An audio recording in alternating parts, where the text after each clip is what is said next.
Hey, what is up guys? This is Nishi from MST.TV here, back with another Market Watch episode. So before we start, I do want to say thank you to all of you that said hi to me at YCS Vancouver. It was really awesome to get to meet so many of you. It's the first time that we've had such a large event up here in my hometown, and it was really cool to see so many people traveling and gathering from all over to play Yu-Gi-Oh! I am hoping to be able to travel to some more events next year, so hopefully I'll get to meet even more of you in the near future. But today we are going over some of the market aftermath following YCS Vancouver. I think that Vancouver sort of validated the results of YCS Sao Paulo. Whereas Unchained sort of emerged out of nowhere with Sao Paulo, now I think a lot more people were expecting it, but even then, it really sort of like took over the event and did really well. There's a couple of other cards I do want to touch on, just different techs and some stuff for new support that's coming out in the OCG. So we'll cover some of the major cards today, and we'll follow up with another Market Watch episode on Friday. Let's get started. So of course we are going to start off today by going over a few different Unchained related cards and techs. We've already covered some of the main cards from the Unchained archetype itself, such as the Soul of Rage and Abomination's Prison. So instead today we are starting off with DDD Wave High King Caesar.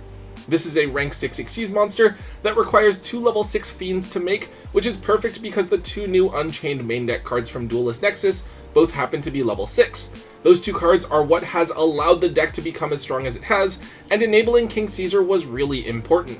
So with this card, when your opponent activates a card that includes an effect that would special summon a monster, you can detach a material from this card and negate it. Super useful effect since this card kind of forces Nibiru out of your opponent. Otherwise, this card will just negate the Nibiru, and it's also useful in the mirror match since you can negate one of the many cards that will special summon a monster, and on top of that, this effect isn't once per turn. This card's other effect is that if this card is sent from the field to the graveyard, you can search for a Dark Contract card. Dark Contract with the Gate, which we will talk about later, was a very popular engine in Unchained, and since the deck does lack draw power, if your opponent does manage to out your first King Caesar, this provides you with some solid follow-up for your following turn. Now worth noting is that Jesse Cotton actually ran 2 copies of this card in his build, which he used to win his 5th YCS. He noted that having the second one as a follow-up was really important, especially in the mirror match, and even if you don't need them, you could always just banish the second copy with Pot of Prosperity. Now this card has just 1 printing from back in Code of the Duelist, so back when Firewall Dragon first came out. This card hasn't had any other reprints since it wasn't included in the Megatons from its year, so you're looking now at $5 for this card, whereas it basically used to be a bulk super rare. See if you guys have this card in your foil bulk and try to dig it out, because this card is definitely going to be one of the more in-demand cards over the next couple of weeks. Up next, this is sort of a bulkier card, but we're looking here at Dark Contract with the Gate. So the DDD engine is basically a staple in the Unchained strategy, consisting of 3 Dark Contract with the Gate, as well as 1 Vice King Requiem and 1 Deus Machinax. Basically, you want to see the Dark Contract and use it to search for Requiem. You place Requiem in your scale, pop the contract to summon the Requiem out, put Machinax on top of Requiem, then you get to pop a card, shuffle the Dark Contract back into your deck, and gain 1000 life points. So this allows Dark Contract to basically be a 1-card starter, popping one of your Unchained spells or traps to allow you to special summon an Unchained monster from your deck. And Machinax itself is a Fiend, so that's 2 Fiends that you can use to make Yama without having to commit your normal summon as well. Also worth noting is that this combo does give you 1000 life points, which means it can win you the game in time as well. Definitely a neat little package. It sucks that DDD never really took off here in the TCG, but it's cool that some of the cards from the strategy are at least finally being used. Anyways, this card is actually not that expensive in general, since most of its printings are common, so the card's fairly accessible. No one really cared about those too much. However, worth noting is that the ultra rare printing from Ghost from the Past 2 is actually a $2 card now, while it was basically a bulk holo ever since it came out. If you guys did buy into Ghost from the Past 2 to hunt for a Ghost Rare Blue Eyes or a Dark Magician Girl, see if you happen to have some of these lying around, because now they just happen to be worth a couple of bucks, and with everyone suddenly jumping on the Unchained strategy, they should be fairly easy to move. Alright, so next up we have Gravekeeper's Inscription. Now here I do want to give a big shout out to Joe and Dallas from the side deck for mentioning this card to me at the YCS from over this weekend. Now this card is actually one that was really hyped up early on in its lifetime shortly after its release, but hasn't really done anything notable since then. It is a normal spell card that you can only activate at the start of your main phase 1. It allows you to either stop both players from activating card effects in the graveyard, from banishing cards from the graveyard, or from special summoning monsters from the graveyard. Now originally, I remember people thinking that this card would be just amazing versus tier limits, but it never really panned out.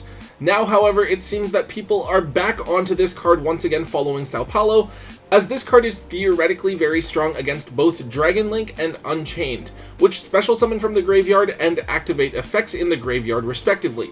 Now this is true, but we do have to remember that this card does apply to both players, so you'd have to be on a different deck where this card wouldn't affect yourself.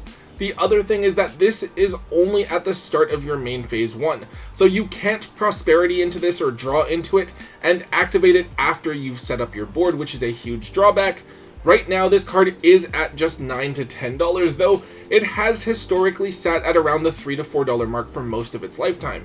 Now theoretically, this card shouldn't be reprinted until the 2024 Megaton since it came out in Photon Hypernova. There is still time for the card to appreciate in value and see more play. But ultimately, I do think it is going to depend on what happens with the next ban list, since we could still see Unchained get hit if Konami feels like the deck is just too dominant. I think that if you guys can grab a set for like $20, maybe pay like $7 each, that's really not a bad price to pay given the potential that this card has to be strong depending on how the upcoming format looks.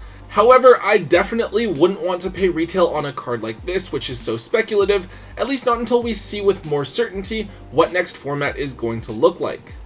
One last Unchained related card that I want to mention here, it is Marionette Mite. Now this is an extremely old card that was used in Jesse Cotton's sideboard, and I did see a few other players choosing to run this as well. Now one thing I noticed from watching a couple of Jesse's matches as well as other mirrors, is that players were just looking to take control of the opponent's monsters and link them off wherever possible so as not to trigger their effects. I saw cards like Change of Heart and Triple Tactics talent used to just take monsters, and then obviously the Unchained cards themselves let you link with your opponent's monsters on the field. Well, Marionette Mite is a card that makes stealing your opponent's monster very easy.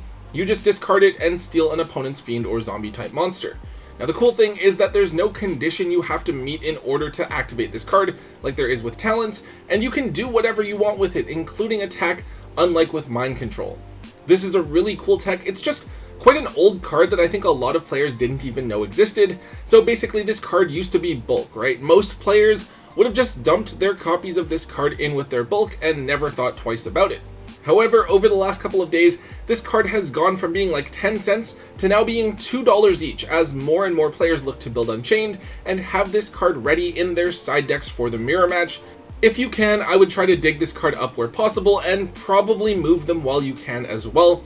I could definitely see Konami giving this card a holo upgrade in the next OTS tournament pack, so I would want to move your copies and get as much value as possible for them. Alright, so there are a couple of other cards I want to talk about today, and the first one has to be Magispector Raccoon Bunbuku. This is a Magispector card, and while Magispectors are for the most part really simple, that's kind of what makes Bunbuku so important. While all of the Magispectors cannot be targeted or destroyed by an opponent's card effect, Bunbuku also lets you search for any Magispector monster when it is normal or special summoned. Obviously this is really useful since you are searching out something that can be pendulum summoned out, or even just another skill that you can set up a pendulum summon with. Now the reason that this card is so important is we just got the new Magispector cards revealed to be coming in Phantom Nightmare, the core set after Age of Overlord, probably coming for us in the TCG at the beginning of 2024. So in general, I'm not a huge Pendulum guy, but the Magispectors are really cute, and I did really enjoy playing Magispector Metal Foe back a few years ago. The new support is really awesome though, and the Link 2 is actually kind of broken in my opinion, so it'll be interesting to see if it can be enough to allow Magispectors to actually compete once again. Now of course, Bunbuku has been completely bought off of the market. It has just two different ultra rare printings, the original from Dimension of Chaos and then its reprint in the 2016 Megatons. This card was only $3 to $4 before, but is now actually between $20 and $25 for either printing on TCG Player right now. An absolutely insane price, but I guess it shouldn't be too much of a surprise given how much people are freaking out about the Magispector stuff online. Only time is going to tell just how good or viable the archetype is, but for now I believe that if you have them, you should definitely consider offloading the cards to take advantage of it while it's so hyped up. Take advantage here and you'll probably be able to buy it back much cheaper once some of the hype dies down. Another card that is getting some more support in Phantom Nightmare, we next have Saphira, Queen of Dragons. So this card just came out back in Duelist Alliance, and I remember thinking that this card was just so beautiful, but honestly not really being that useful competitively. It was just kind of disappointing to pull this when you could have potentially pulled an ulti construct instead. Anyways, rituals have always been a bit of a more difficult strategy to make work, just because you theoretically need 2 main deck cards to be able to perform one action. But Saphira was always interesting because it could potentially rip a card from your opponent's hand, or add a light monster from your graveyard to your hand, or let you draw 2 cards and then discard 1. Well, there's a few different ritual monsters being combined in Phantom Nightmare. I think it's Saphira, Skull Guardian, and then Seravis that are being blended together. Saphira is the card that we're looking at here, being the one I think most people would benefit about the knowledge from, since most people are more likely to own an ulti Saphira than a random TP2 rare like Skull Guardian. The new support has caused Ultimate Rare Saphira to go from $5 all the way up to between $25 and $30 depending on if you want a first ed or unlimited printing. Obviously this is a huge price jump all things considered. The card does have 2 ultra rare printings, the Duelist Alliance print and then its Megatin reprint, but that is actually it, and either ultra print is going to cost you just a couple of dollars right now. Honestly, I feel like this is going to be a very casual, fun, not too competitive archetype that isn't really going to perform. If you are a fan of the cards, go ahead, keep your ulti Saphiras for now. I think I have a set as well just because I happen to like the way that they look, but if you aren't attached to them at all, I would probably dump these while they are so expensive and just capitalize on some of that hype. And finally, one last card I want to talk about for today is Bystial Druiswurm, specifically the brand new Megatin reprint that we just got. Now last week I talked about how this card would be a great investment at just $2 each, given that Magnemite is very likely to be limited on the next ban list. Well, it turns out that came true just a lot sooner than I was expecting. Bystial Druiswurm has gone up to $10 per copy for the secret rare version, just a few days after the tins were officially released. Honestly, Druiswurm is a really annoying monster to have to deal with. It's a big 2500 attack point body, and even when you get rid of it, it's probably taking another monster down with it. So on one hand, I do think that Magnemite probably gets limited on this list, though here I think everyone is also assuming that Druiswurm doesn't get limited the way it did in the OCG, or else this card wouldn't have gotten bought out. The other cause I think is that Druiswurm is actually the best Bystial card to side against the Unchained deck. It sends, it doesn't destroy, so it doesn't trigger the effects of the Unchained monsters that it gets rid of, and it can banish Yama to put itself onto the field. Even if your opponent tries to take it with a Talents or something, when they link it off, you still get to use Druiswurm's effect to get rid of an opponent's special summon monster. Hopefully you guys have your copies of this card already, but if not, the supers should still be more reasonable at around $5 each. Either way, I wouldn't panic too much. A lot of people still have yet to open their tins. Once these copies gradually flood back onto the market, we should gradually see Druiswurm's price cool back down, though of course a ban list at any time could shake those plans up. Alright guys, that is all I have for today. Like I said, there are a ton of other things I do want to talk about. YCS weekend was really huge. There were a lot of different things, and because we have YCS in Mexico next weekend, there's just so many changes that we are going to see happen, so there's a lot to catch you guys up on. Make sure that you guys stay tuned for Friday's Market Watch because that will be coming very soon. Anyways guys, if you did enjoy today's Market Watch, please make sure that you let me know by hitting that thumbs up button. Also make sure you leave a comment in the comment section down below, and to hit that subscribe button if you haven't already. And until next time guys, don't forget to hold on to your MST.TV.